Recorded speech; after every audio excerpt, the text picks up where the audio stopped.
I see lots of people in there now. That's great. Can you guys hear me okay?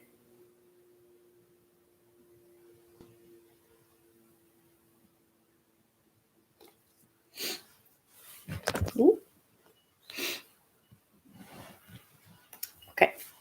All right, I'm going to give people about 5 minutes to get in here, and then we will get started. Okay, oh, I see we're down to about 4 people. So I'm going to read 2 chapters today, chapters 1 and 2 from the Chamber of Secrets. So I'm going to do my best to pronounce all the character names.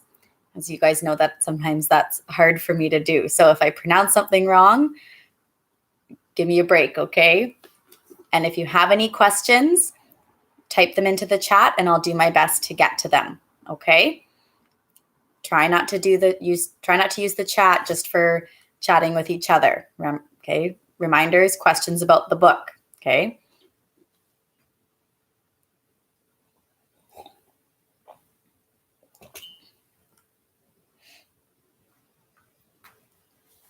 This is a little bit of a funny way to do a read aloud, hey?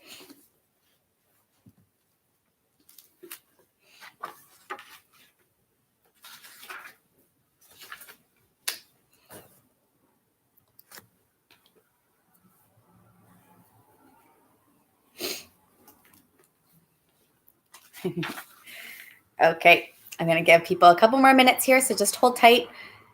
Feel free to have a little bit of a chat in the comments right now, but once I get started, we'll just do questions about the story, okay?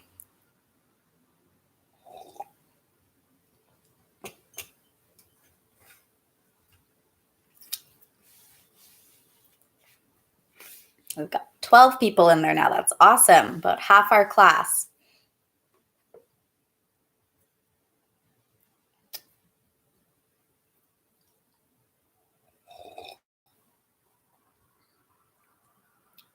Hi, Joshua.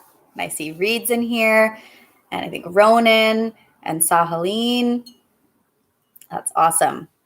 Oh, and Bridget's in here now.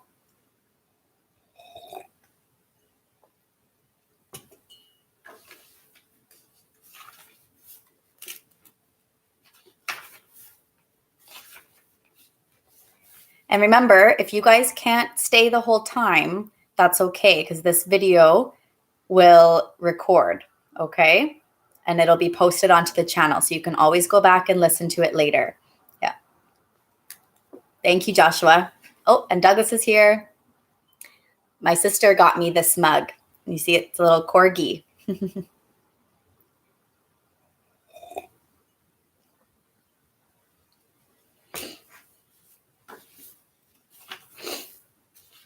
All right, we'll give people 1 more minute to join in and then we'll get started, okay?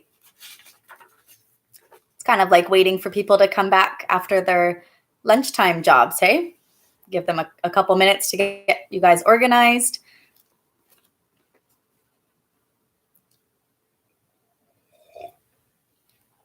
Let me see, Douglas is here. And Carter's in here. I'm not sure if Milo's in here yet. I haven't seen her pop up on the chat. And even if you can still watch, you don't have to enter anything into the chat. It's okay if you just want to listen. Okay, don't feel like you need to jump in.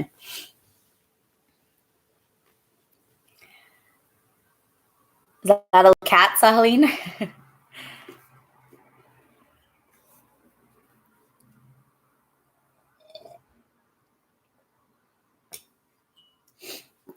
Okay, you guys, so we're going to get started. So again, last reminder. Oh, and Anaya's in here. Perfect.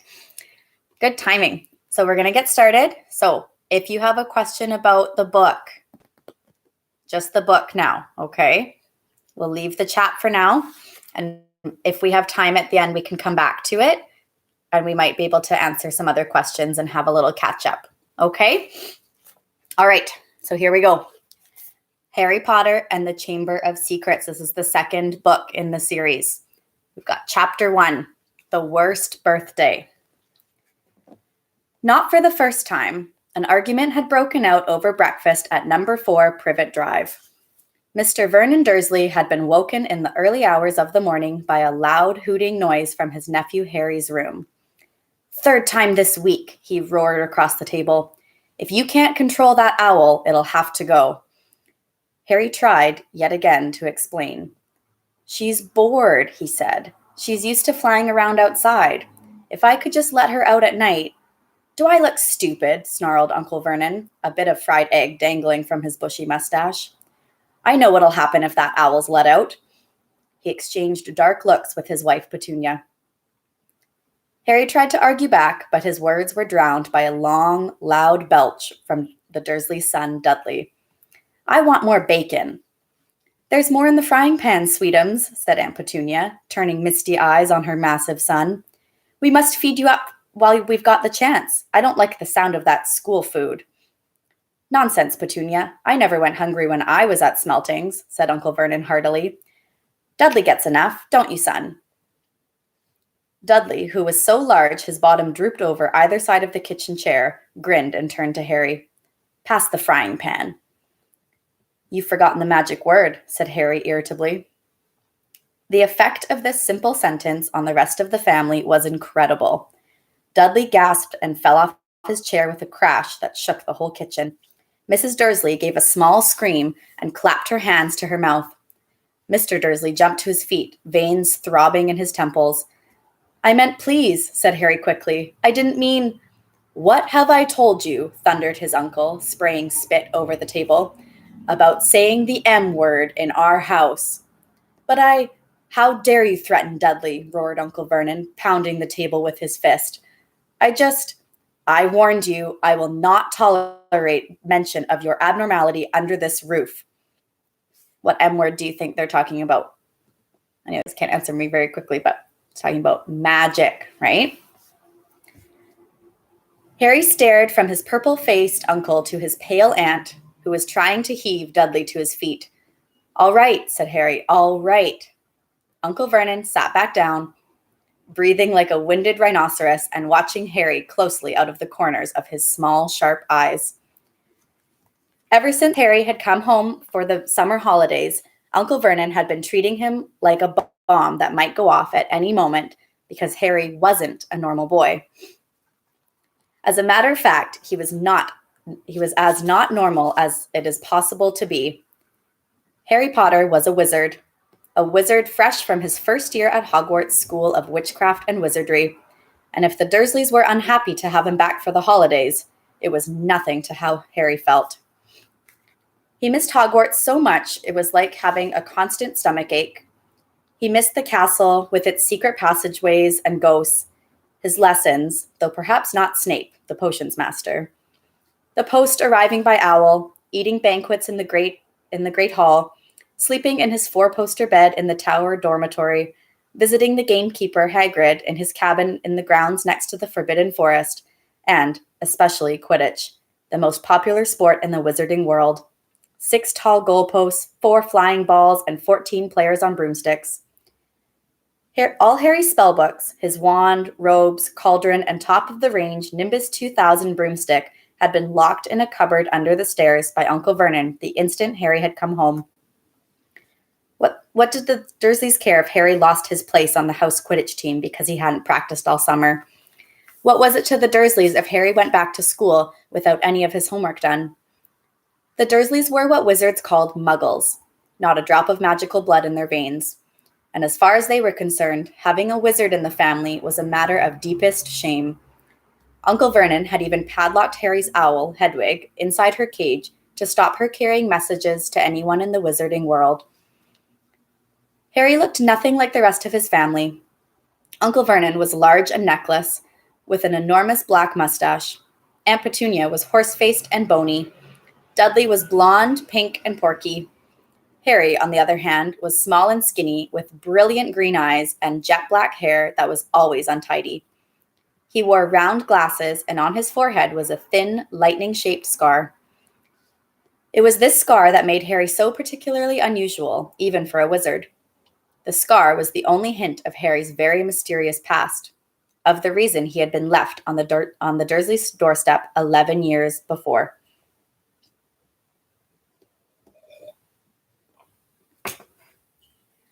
At the age of 1, Harry had somehow survived a curse from the greatest dark sorcerer of all time, Lord Voldemort, whose name most witches and wizards still feared to speak.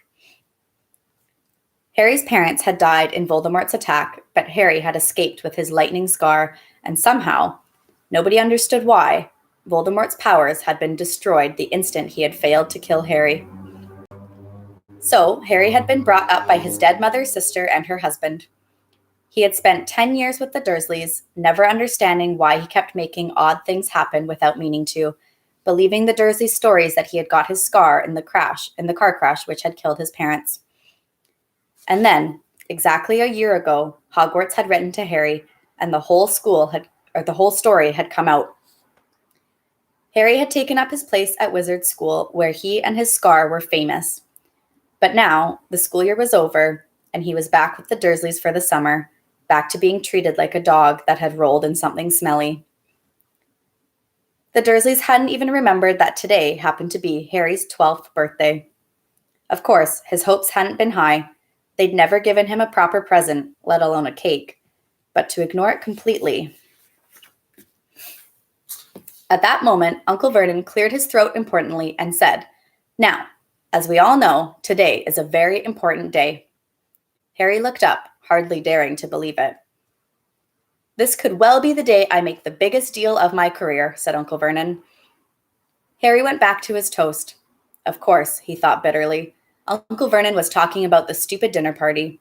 He'd been talking of nothing else for a fortnight. Some rich builder and his wife were coming to dinner, and Uncle Vernon was hoping to get a huge order from him. Uncle Vernon's company made drills. "I think we should run through the schedule one more time," said Uncle Vernon. "We should all be in position at 8 o'clock. Petunia, you will be in the lounge," said Aunt Petunia promptly, waiting to welcome them graciously to our home. Good. And Dudley? I'll be waiting to open the door." Dudley put on a foul, simpering smile. "May I take your coats, Mr. and Mrs. Mason?" "They'll love him," cried Aunt Petunia rapturously. "Excellent, Dudley," said Uncle Vernon. Then he rounded on Harry. "And you?" "I'll be in my bedroom, making no noise and pretending I'm not there," said Harry tonelessly. Okay, so I see Reed saying, "What is happening?" So they're talking about, I guess, Uncle Vernon is having a dinner party with some people that he's hoping to do a business deal with. Okay, so they're going through the schedule of the night. Okay. So Harry's going to be in his bedroom, making no noise and pretending I'm not there. "Exactly," said Uncle Vernon nastily.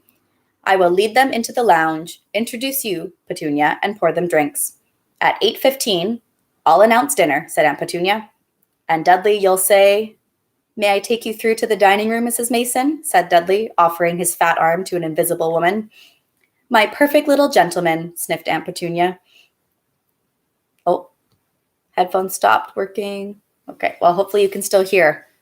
We can always come back and watch later, okay? Can you guys still hear me? You can still hear okay? Yes, okay, perfect. All right, so Dudley's going to offer his arm to Mrs. Mason. "My perfect little gentleman," sniffed Aunt Petunia. "And you," said Uncle Vernon viciously to Harry. "I'll be in my room making no noise and pretending I'm not there," said Harry dully. "Precisely. Now, we should aim to get in a few good compliments at dinner. Petunia, any ideas?" "Vernon tells me you're a wonderful golfer, Mr. Mason. Do tell me where you bought your dress, Mrs. Mason." "Perfect. Dudley?"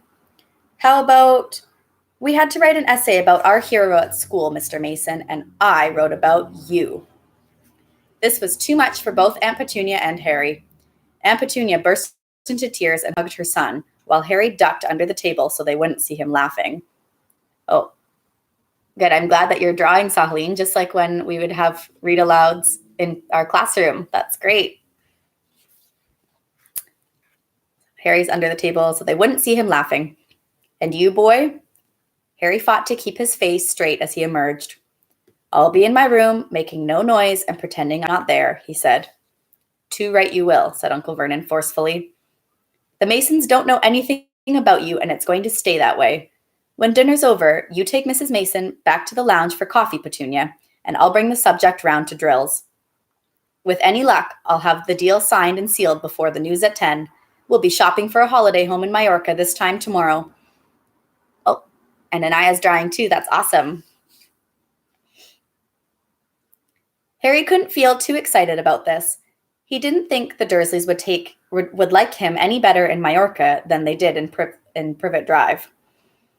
Right, I'm off into town to pick up the dinner jackets for Dudley and me. And you, he snarled at Harry, you stay out of your aunt's way while she's cleaning. Harry left through the back door.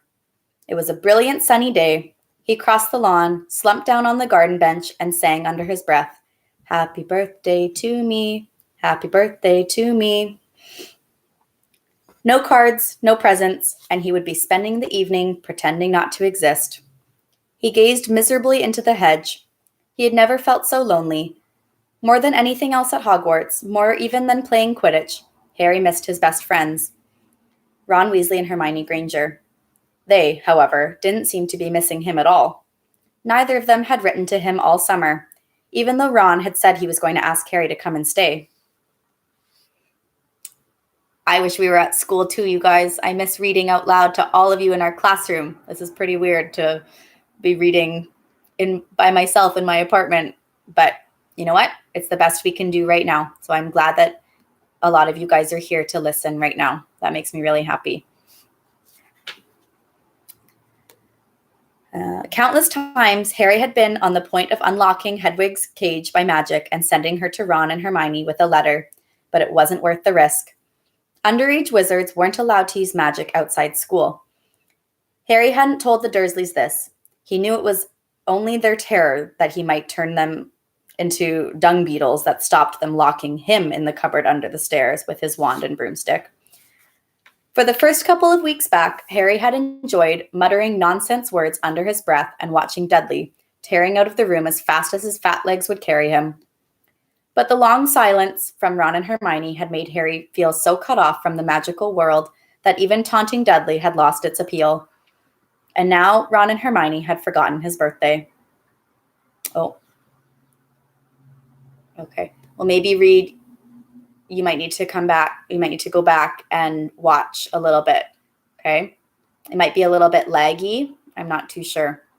This is the first time I've been doing this, so we're going to give it a try, and if it doesn't work, then we'll think of something else. Okay. Oh, there we go. Thank you for helping, Saline. And now Ron and Hermione had forgotten his birthday. What wouldn't he give now for a message from Hogwarts, from any witch or wizard? He'd almost be glad of a sight of his archenemy, Draco Malfoy, just to be sure it hadn't all been a dream. Not that his whole year at Hogwarts had been fun. At the very end of last term, Harry had come face to face with none other than Lord Voldemort himself.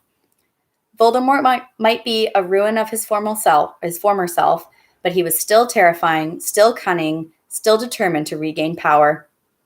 Oh, and Stephanie's here. Perfect. Harry had slipped through Voldemort's clutches for a second time, but it had been a narrow escape, and even now, weeks later, Harry kept waking in the night, drenched in cold sweat, wondering where Voldemort was now, remembering his livid face, his wide, mad eyes. Harry suddenly sat bolt upright on the garden bench. He had been staring absent-mindedly into the hedge, and the hedge was staring back. Two enormous green eyes had appeared among the leaves. Harry jumped to his feet just as a jeering voice floated across the lawn. I know what day it is, sang Dudley, waddling towards him. The huge eyes blinked and vanished. What? Said Harry, not taking his eyes off the spot where they had been.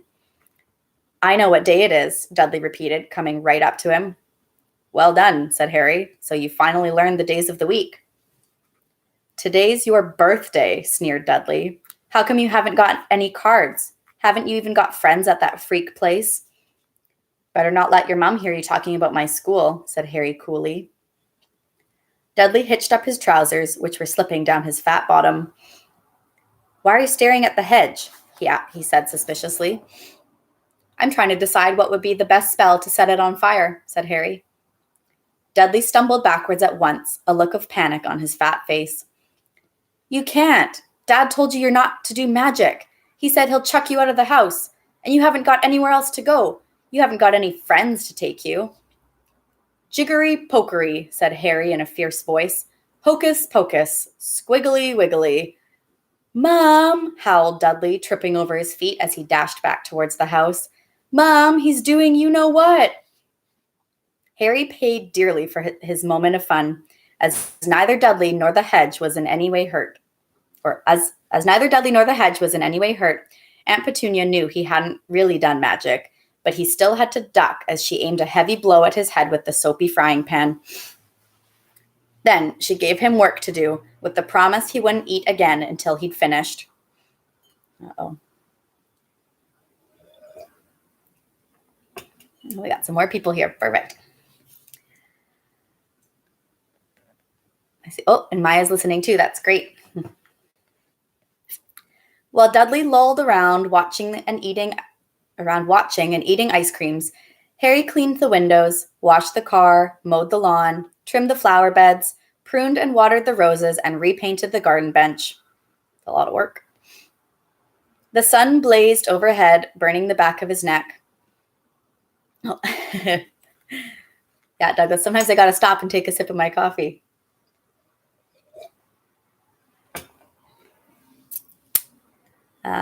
Harry knew he shouldn't have risen to Dudley's bait, but Dudley had said the very thing Harry had been thinking himself. Maybe he didn't have any friends at Hogwarts. Oh, Winnie's watching too, or listening. That's great. Wish they could see famous Harry Potter now, he thought savagely as he spread manure on the flower beds, his back aching, sweat running down his face. It was 7:30 in the evening when at last, exhausted, he heard Aunt Petunia calling him. Get in here and walk on the newspaper. Harry moved gladly into the shade of the gleaming kitchen. On top of the fridge stood tonight's pudding, which is like dessert in England, right? A huge mound of whipped cream and sugared violets. A joint of roast pork was sizzling in the oven. Eat quickly, the Masons will be here soon, snapped Aunt Petunia, pointing to 2 slices of bread and a lump of cheese on the kitchen table. She was already wearing a salmon pink cocktail dress. Harry washed his hands and bolted down his pitiful supper. The moment he had finished, Aunt Petunia whisked away his plate. Upstairs, hurry! As he passed the door to the living room, Harry caught a glimpse of Uncle Vernon and Dudley in bow ties and dinner jackets. He had only just reached the upstairs landing when the doorbell rang and Uncle Vernon's furious face appeared at the foot of the stairs. Remember, boy, one sound. Harry crossed to his bedroom on tiptoe, slipped inside, closed the door, and turned to collapse on his bed. The trouble was, there was already someone sitting on it. And that's the end of chapter 2. Chapter 1, sorry. We're going to go on to chapter 2, but that's it today, okay? Just the first 2 chapters. So we'll start chapter 2, Dobby's Warning. Harry managed not to shout out, but it was a close thing. The little creature on the bed had large bat-like ears and bulging green eyes the size of tennis balls. Harry knew instantly that this was what had been watching him out of the garden hedge that morning. So, yeah, I see Sahaleen said, I know who that is. So if you guys have seen the movies or if you've read the books already, you'll know who Dobby is. But for everybody else, we'll keep reading and it'll explain, okay? As they stared at each other, Harry heard Dudley's voice from the hall. May I take your coats, Mr. and Mrs. Mason? The creature slipped off the bed and bowed so low that the end of its long, thin nose touched the carpet. Harry noticed that it was wearing what looked like an old pillowcase with rips for arm and leg holes. Hello, said Harry nervously. Harry Potter, said the creature in a high-pitched voice Harry was sure would carry down the stairs. So long has Dobby wanted to meet you, sir. Such an honor it is. Oh, yeah, I like Douglas's reminder. Make sure to not spoil anything if you've already read the book or seen the movie, okay? Just like in our classroom. Keep that to yourself. Such an honor it is. Thank you, said Harry, edging along the wall and sinking into his desk chair next to Hedwig, who was asleep in her large cage. He wanted to ask, "What are you?" but thought it would sound too rude. So instead, he said, "Who are you?" "Dobby, sir. Just Dobby. Dobby the house elf," said the creature. "Oh, really?" said Harry. I don't want to be rude or anything, but this isn't a great time for me to have a house elf in my bedroom." Aunt Petunia's high, false laugh sounded from the living room. The elf hung his head. "Not that I'm not pleased to meet you," said Harry quickly, "but, is there any particular reason you're here?" "Oh, yes, sir," said Dobby earnestly. "Dobby has come to tell you, sir. It is difficult, sir." Dobby wonders where to begin. "Sit down," said Harry politely, pointing at the bed. To his horror, the elf burst into tears, very noisy tears. "Sit down," he wailed. "Never, never, ever." Harry thought he heard the voices downstairs falter. "I'm sorry," he whispered. "I didn't mean to offend you or anything." "Offend Dobby," choked the elf. "Dobby has never been asked to sit down by a wizard, like an equal." Harry, trying to say shh and look comforting at the same time, ushered Dobby back onto the bed where he sat, hiccuping, looking like a large and very ugly doll. At last, he managed to control himself and sat with his great eyes fixed on Harry in an expression of watery adoration. Maybe I need more coffee. "You can't have met many decent wizards," said Harry, trying to cheer him up. Dobby shook his head. Then, without warning, he leapt up and started banging his head furiously on the window, shouting, "Bad Dobby, bad Dobby." What are you doing?" Harry hissed, springing up and pulling Dobby back onto the bed. Hedwig had woken up with a particularly loud screech and was beating her wings wildly against the bars of her cage. "Dobby had to punish himself, sir," said the elf, who had gone slightly cross-eyed. "Dobby almost spoke ill of his family, sir."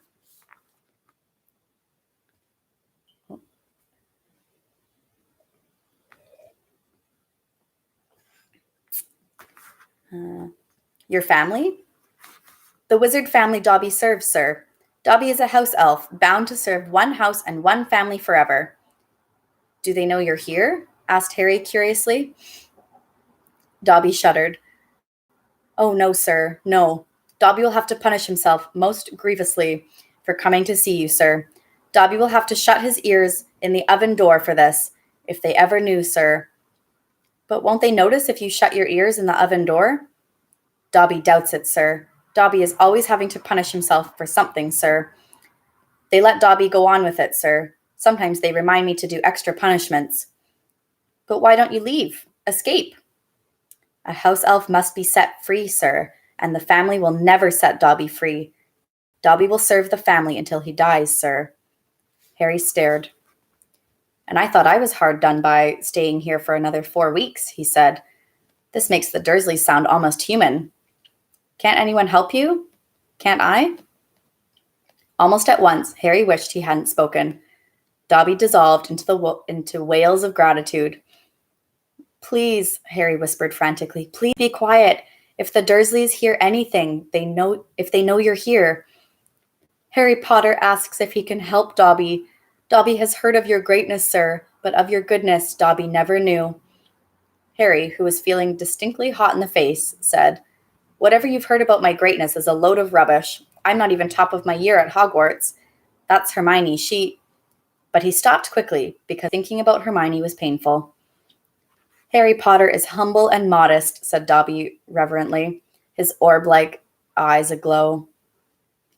"Harry Potter speaks not of his triumph over he who must not be named." "Voldemort?" said Harry. Dobby clapped his hands over his bat ears and moaned, "Ah, speak not the name, sir, speak not the name." "Sorry," said Harry quickly. I know lots of people don't like it. My friend Ron. He stopped again. Thinking about Ron was painful too. Dobby leaned towards Harry, his eyes wide as headlamps. Dobby heard tell, he said hoarsely, that Harry Potter met the Dark Lord for a second time just weeks ago, that Harry Potter escaped yet again. Harry nodded, and Dobby's eyes suddenly shone with tears. That's right, they use the word rubbish instead of garbage or trash or anything like that. Sir, he gasped, dabbing his face with a corner of the grubby pillowcase he was wearing. Harry Potter is valiant and bold. He has braved so many dangers already, but Dobby has come to protect Harry Potter, to warn him, even if he does have to shut his ears in the oven door later. Harry Potter must not go back to Hogwarts.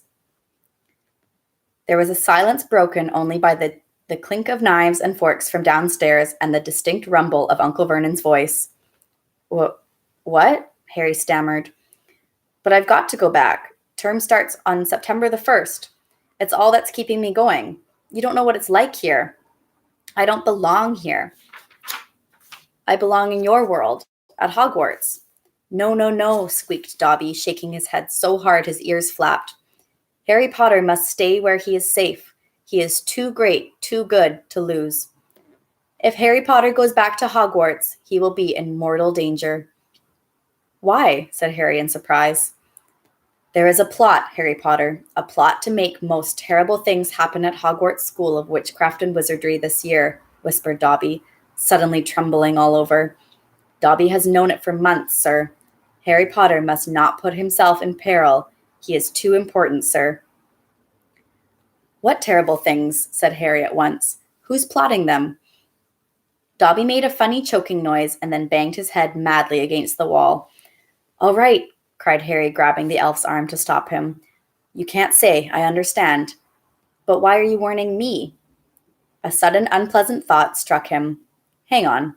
This hasn't got anything to do with with you-know-who, has it? You could just shake or nod, he added hastily as Dobby's head tilted worryingly close to the wall again. Slowly, Dobby shook his head. Not he who must not be named, sir. But Dobby's eyes were wide, and he seemed to be trying to give Harry a hint. Harry, however, was completely at sea. He hasn't got a brother, has he? Oh, this is my pencil case. You guys can see some things beside me. So Harry's asking if Voldemort has a brother, and Dobby shook his head, his eyes wider than ever. Well, then, I can't think who else would have a chance of making horrible things happen at Hogwarts, said Harry. I mean, there's Dumbledore, for one thing. You know who Dumbledore is, don't you? Dobby bowed his head. Albus Dumbledore is the greatest headmaster Hogwarts has ever had. Dobby knows it, sir. Dobby has heard Dumbledore's powers rival those of he who must not be named at the height of his strength. But, sir, Dobby's voice dropped into an urgent whisper. There are powers Dumbledore doesn't. Powers no decent wizard. And before Harry could stop him, Dobby bounded off the bed, seized Harry's desk lamp, and started beating himself around the head with ear-splitting yelps. A sudden silence fell downstairs. 2 seconds later, Harry, heart thudding madly, heard Uncle Vernon coming into the hall, calling, Dudley must have left his television on again. The little tyke. Quick, in the wardrobe, hissed Harry, stuffing Dobby in, shutting the door and flinging himself onto the bed just as the door handle turned. What the devil are you doing? Said Uncle Vernon through gritted teeth, his face horribly close to Harry's. You've just ruined the punchline of my Japanese golfer joke. One more sound and you'll wish you'd never been born, boy. He stomped flat-footed from the room. Shaking, Harry let Dobby out of the wardrobe. Oh. I think, Douglas, we can just stay on the live stream if you guys have, if you have any questions, okay?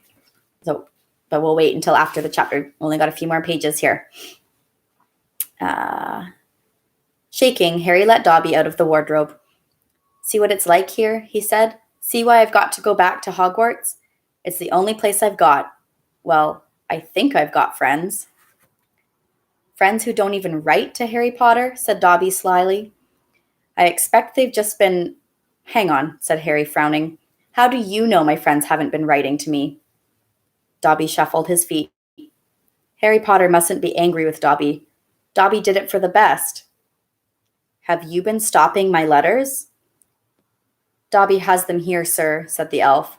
Stepping nimbly out of Harry's reach, he pulled a thick wad of envelopes from the inside of the pillowcase he was wearing. Harry could make out Hermione's neat writing, Ron's untidy scrawl, and even a scribble that looked as though it was from the Hogwarts gamekeeper, Hagrid. Dobby blinked anxiously up at Harry. Harry Potter mustn't be angry. Dobby hoped if Harry Potter thought his friends had forgotten him, Harry Potter might not want to go back to school, sir. Harry wasn't listening. He made a grab for the letters, but Dobby jumped out of reach. Harry Potter will have them, sir, if he gives Dobby his word that he will not return to Hogwarts. Ah, sir, this is a danger you must not face. Say you won't go back, sir. Oh, Anaya's got the book too. Are you following along with us, Anaya? Oh, and Ronan's has glitched. Maybe refresh the page again, Ronan. No, said Harry angrily. Give me my friend's letters. Then Harry Potter leaves Dobby no choice, said the elf sadly. Oh, your screen is glitched. I'm not sure how to help you, my friend. It's tough when I'm over here and I'm not around you guys. Okay. Then Harry Potter leaves Dobby no choice, said the elf sadly. Before Harry could move, Dobby had darted to the bedroom door, pulled it open, and sprinted down the stairs. Mouth dry, stomach lurching, Harry sprang after him, trying not to make a sound. He jumped the last 6 stairs, landing cat-like on the hall carpet, looking around for Dobby. From the dining room, he heard Uncle Vernon saying, Tell Petunia that very funny story about those American plumbers, Mr. Mason. She's been dying to hear. Harry ran up the hall into the kitchen and felt his stomach disappear. Aunt Petunia's masterpiece of a pudding, the mountain of cream and sugared violets, was floating up near the ceiling. Oh, is that me? That emoji looks like me, hey? It was floating up near the ceiling. On top of a cupboard in the corner crouched Dobby. No, croaked Harry. Please, they'll kill me. Harry Potter must say he's not going back to school. Dobby, please. Say it, sir. I can't. Dobby gave him a tragic look. Oh, I'm glad it's not glitchy anymore. Thank you, Anaya. Then Dobby must do it, sir, for Harry Potter's own good. The pudding fell to the floor with a heart-stopping crash. Cream splattered the windows and walls as the dish shattered. With a crack like a whip, Dobby vanished. There were screams from the dining room, and Uncle Vernon burst into the kitchen to find Harry, rigid with shock, covered from head to foot in Aunt Petunia's pudding. At first, it looked as though Uncle Vernon would manage to gloss the whole thing over. Just our nephew, very disturbed. Meeting strangers upsets him, so we kept him upstairs. He shooed the shocked Masons back into the living room, or the dining room, sorry, and promised Harry he would flay him to within an inch of his life when the Masons had left, and handed him a mop. Aunt Petunia dug some ice cream out of the freezer, and Harry, still shaking, started scrubbing the kitchen clean. Uncle Vernon might still have been able to make his deal if it hadn't been for the owl. Aunt Petunia was just handing round a box of after-dinner mints when a huge barn owl swooped through the dining room window, dropped a letter on Mrs. Mason's head, and swooped out again. Mrs. Mason screamed like a banshee and ran from the house, shouting about lunatics. Mr. Mason stayed just long enough to tell the Dursleys that his wife was mortally afraid of birds of all shapes and sizes, and to ask whether this was their idea of a joke. Harry stood in the kitchen, clutching the mop for support as Uncle Vernon advanced on him, a demonic glint in his tiny eyes. Read it, he hissed evilly, brandishing the letter the owl had delivered. Go on, read it. Harry took it. It did not contain birthday greetings.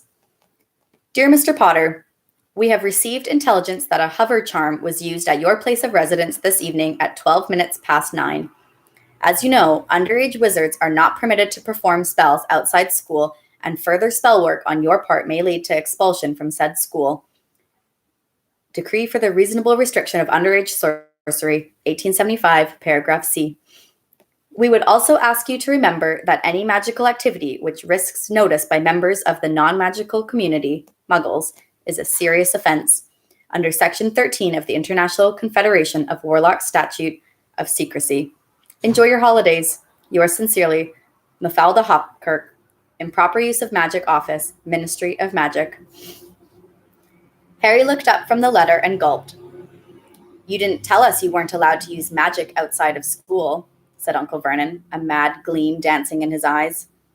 Forgot to mention it. Slipped your mind, I dare say. He was bearing down on Harry like a great bulldog, all his teeth bared. Well, I've got news for you, boy. I'm locking you up. You're never going back to that school. Never. And if you try and magic yourself out, they'll expel you. And laughing like a maniac, he dragged Harry back upstairs. Uncle Vernon was as bad as his word. The following morning, he paid a man to fit bars on Harry's window. He himself fitted the cat flap in the bedroom door so that small amounts of food could be pushed inside 3 times a day. They let Harry out to use the bathroom morning and evening. Otherwise, he was locked in his room around the clock. 3 days later, the Dursleys were showing no sign of relenting, and Harry couldn't see any way out of his situation. He lay on his bed, watching the sun sinking behind the bars on the window, and wondered miserably what was going to happen to him. What was the good of magicking himself out of his room if Hogwarts would expel him for doing it? Yet life at Privet Drive had reached an all-time low. Now the Dursleys knew they weren't going to wake up as fruit bats. He had lost his only weapon. Dobby might have saved Harry from horrible happenings at Hogwarts, but the way things were going, he'd probably starve to death anyway. The cat flap rattled, and Aunt Petunia's hand appeared, pushing a bowl of tinned soup into the room. Harry, whose insides were aching with hunger, jumped off his bed and seized it. The soup was stone cold, but he drank half of it in one gulp. Then he crossed the room to Hedwig's cage and tipped the soggy vegetables at the bottom of the bowl into her empty food tray. She ruffled her feathers and gave him a look of deep disgust. It's no good turning your beak up at it. That's all we've got, said Harry grimly. He put the empty bowl back on the floor next to the cat flap and lay back down on the bed, somehow even hungrier than he had been before the soup. Supposing he was still alive in another 4 weeks, what would happen if he didn't turn up at Hogwarts? Would someone be sent to see why he hadn't come back? Would they be able to make the Dursleys let him go? The room was growing dark. Exhausted, stomach rumbling, mind spinning over the same unanswerable questions, he fell into an uneasy sleep. He dreamed that he was on a show in a zoo with a card reading, "Underage Wizard," attached to his cage. People goggled through the bars at him as he lay, starving and weak, on a bed of straw. He saw Dobby's face in the crowd and shouted out, asking for help. But Dobby called, "Harry Potter is safe there, sir," and vanished. Then the Dursleys appeared, and Dudley rattled the bars of the cage, laughing at him. "Stop it," Harry muttered as the rattling pounded in his sore head. "Leave me alone. Cut it out. I'm trying to sleep." He opened his eyes. Moonlight was shining through the bars on the window, and someone was goggling through the bars at him. A freckle-faced, red-haired, long-nosed someone. Ron Weasley was outside Harry's window. And that's the end of chapter 2. So we'll stop there with reading for now. And I think about the same time next week, we'll do 2 more chapters, okay? So I hope this worked fairly well for everybody. So if you guys have any questions for me that you want me to answer now, you can ask those in the chat, okay? If not, we'll pause here and wait for next week, okay? I know, I wish that I could keep reading all day, but I've got to get back to some emails, get back to Google Classroom. So if anybody has any questions, ask them now, and we can answer them now. If it's questions about the book or something else, that's okay too. Hi, Bridget. Oh, Saline, what you got a saying from, what did you get from a movie? Maybe a quote? Did you get a quote from a movie that you watched?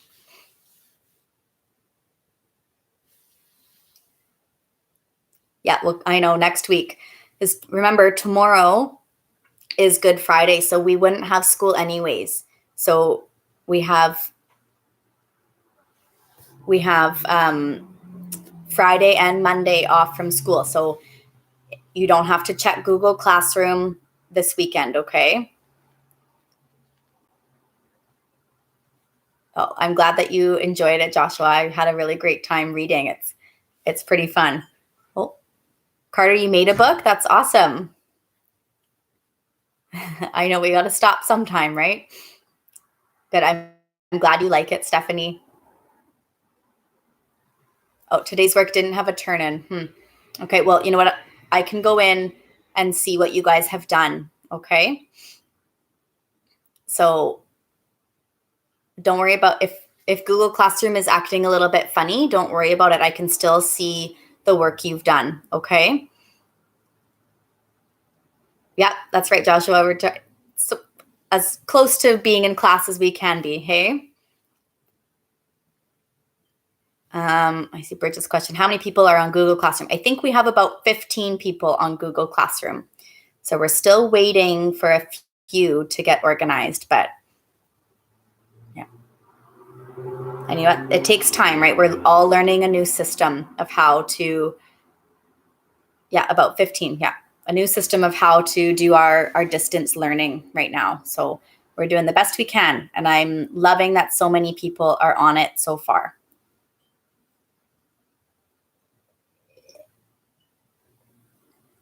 Oh, I see. Sahaline's cat fell asleep. Oh, I'm sure you're having a nice cuddle, though.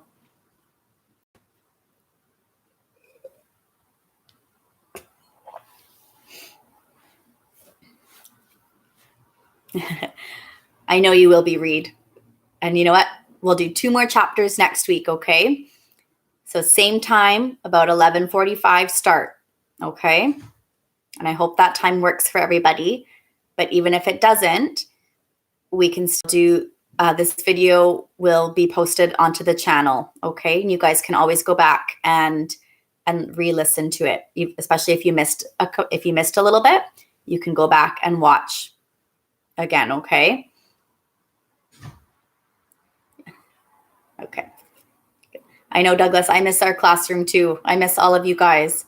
So I'm really happy that, you know, this worked out well for a lot of us to be able to come here and listen to the story. That was really great. And I hope it worked for most of us. What teachers the merge? I'm not sure who's at the school right now, Bridget. I'm not sure if there are some teachers and some EAs that are there for anybody whose parents are, you know, working in healthcare or anything like that, where parents still have to go to work and there's nobody at home to look out for you guys. So there are teachers at school for that childcare, but I'm not sure who's there for it. Thank you for joining, Joshua. It was great to have all you guys here. Oh, and I see Anaya is going to get a computer. That's awesome. So you can keep up with things. Oh, I wish that I could give all of you guys a big hug. It makes me sad that we have to do this through our computers or through our tablets or smartphones. I'm liking all the emojis. Okay. Any last questions for anybody? If not, I'm going to sign off and we can connect on Google Classroom, okay? If you guys have any questions that you want to email me, you don't have to post it on Google Classroom. You can send me an email, and I think you guys all have my emails. I'm not going to show you around my house. It's a little bit messy. Maybe next time I'll clean up a little bit. Oh, good reminder, Douglas. Happy Easter to all of you. Remember, tomorrow is Good Friday, and Monday is Easter Monday. So take some time away from your Google Classroom work. Okay, I'm not going to be posting anything tomorrow.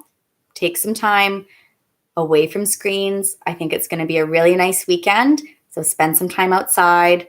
If you guys are taking pictures while you're out, feel free to send me an email of a picture of what you're up to. Okay, that would be really awesome. And I'll try and do the same. Maybe I'll send out a picture of things that I get up to this weekend, okay?